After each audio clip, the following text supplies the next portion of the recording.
Hello, everyone. What really happened to Johnny Jett from Barnwood Builders? Fans around the world have been asking that question, and for good reason. Rumors of his death shocked everyone, spreading online like wildfire. Could it be true? Was the heart of Barnwood Builders really gone? The truth behind the story is far more powerful than the lie. It's a journey of faith, survival, and unshakable purpose. Because Johnny Jett isn't just a builder, he's living proof that no matter how weathered life gets, with grit and grace, you can rebuild anything, even yourself. Johnny Jett grew up in a small Methodist household in Flemingsburg, Kentucky, where faith and family were the cornerstones of life. Childhood was simple, but filled with adventure. He loved exploring creeks, fishing, and living close to nature. He often recalled his fourth-grade days, when he and his friends would sneak away during recess to fish in the nearby creek, only to be caught and lectured by the principal. Even then, Johnny had a free spirit, one that couldn't be fenced in by rules or routine. He attended school in Goddard and Flemingsburg, remaining close to his roots, where his older brother, William Eugene "Billy" Jett, became his biggest role model. When Billy enlisted in the U.S. Army and was sent to Vietnam, it changed him forever.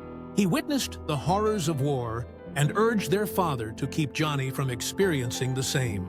Instead, he advised him to pursue college. Listening to that advice, Johnny enrolled at Morehead State University, but college life didn't suit him. He failed nearly all his classes except for one: arts and literature. That single success revealed something powerful about him, a creative spirit that couldn't be confined by structure. Realizing his true calling, he shifted gears and joined Maysville Community College, where he took vocational courses in drafting. There, he discovered his gift for precision and craftsmanship, skills that would later define his life's work. After completing his training, Johnny Jett landed his first job at the Cincinnati Milling Company in Ohio, working as a draftsman. It was honest, skilled work that suited his steady hands and creative eye. But in 1969, his life took an unexpected turn. He was drafted into the U.S. Army. After completing basic training at Fort Dix, New Jersey, he was assigned to an engineering unit, where his drafting skills became his weapon. For 2 years, his pencil replaced a rifle. But in 1971, his orders came, and he was sent to Vietnam. Though he never fired a shot, Johnny experienced the chaos of war firsthand. He often came under fire while moving between posts, and the fear, tension, and loneliness left deep scars. Like many soldiers, he turned to drugs that were easy to find and impossible to forget. It was a dark period that tested his spirit. When the war ended, Johnny returned home determined to reclaim his life. He took a job at his family's water company, finding comfort in the rhythm of hard, honest labor. Away from Vietnam's chaos, he began to heal, guided by his faith in God. He often said that while God didn't create his struggles, he used them to forge something better within him. In time, Johnny began sharing his story publicly, speaking at rehabilitation programs and helping others overcome addiction, turning pain into purpose.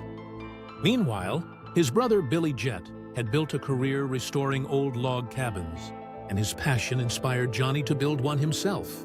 When fate offered him a chance to claim an old cabin, the two brothers dismantled it piece by piece and rebuilt it on their family farm, a lasting symbol of brotherhood and craftsmanship. But tragedy struck in 1995 when Billy passed away before finishing his final project. Heartbroken, Johnny completed it in his honor with the help of his best friend, Sherman Thompson.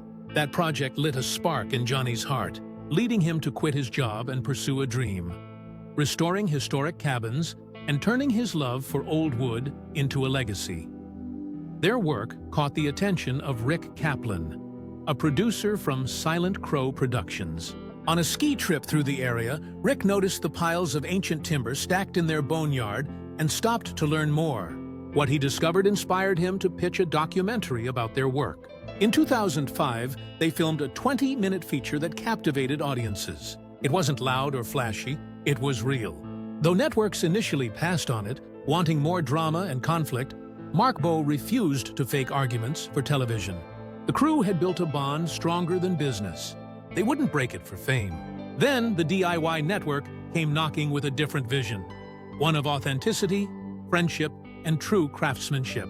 They agreed, and soon cameras began rolling. From that moment, Barnwood Builders was born.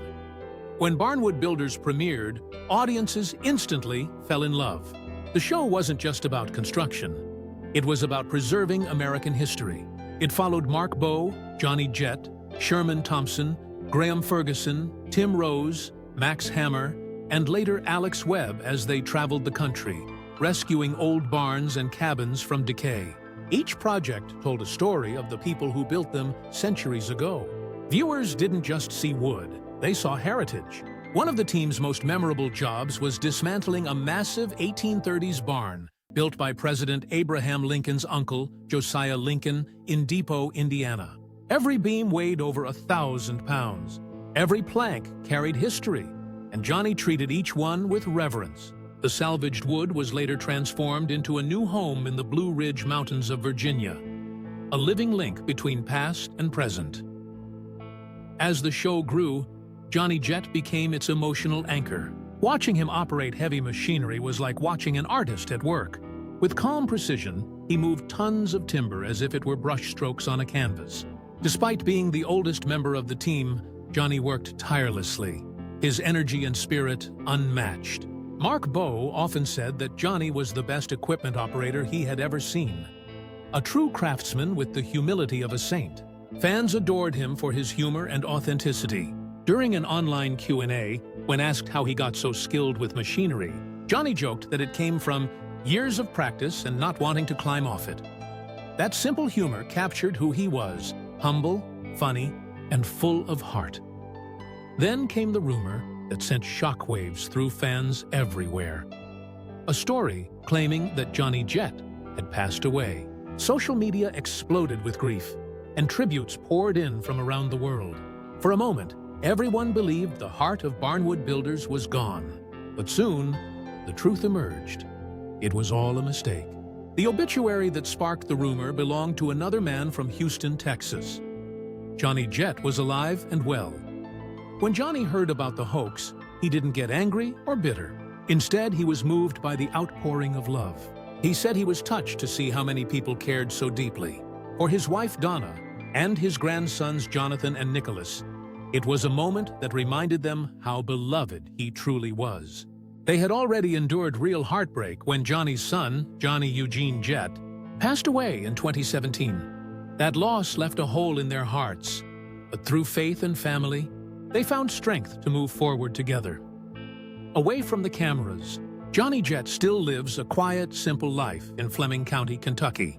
He spends his time creating rustic, handcrafted art pieces, beautiful reflections of his respect for history, hard work, and craftsmanship. His creations sell quickly online, cherished by fans who admire his artistry.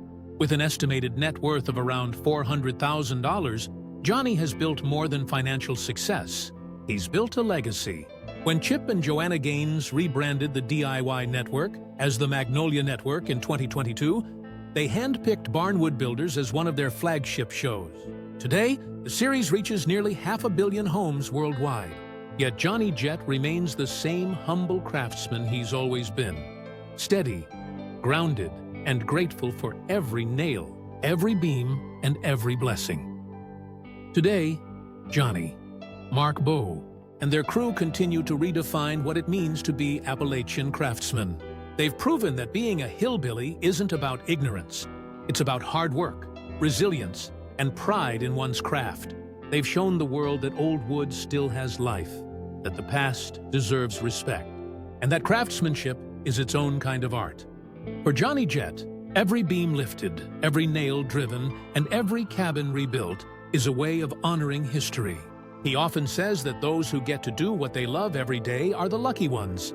And in that truth, you see the heart of a man who never sought fame, but found it by simply being himself. Through decades of change, loss, and triumph, Johnny Jett has remained the same. A man of faith, craftsmanship, and quiet strength. His hands have preserved history. His heart has inspired millions. And his legacy will live on long after the final log is laid. As long as there are barns to save and stories to tell, Johnny Jett will keep building beauty from the past. If his story moved you, don't forget to like, share, and subscribe for more inspiring stories like this one. Thanks for watching.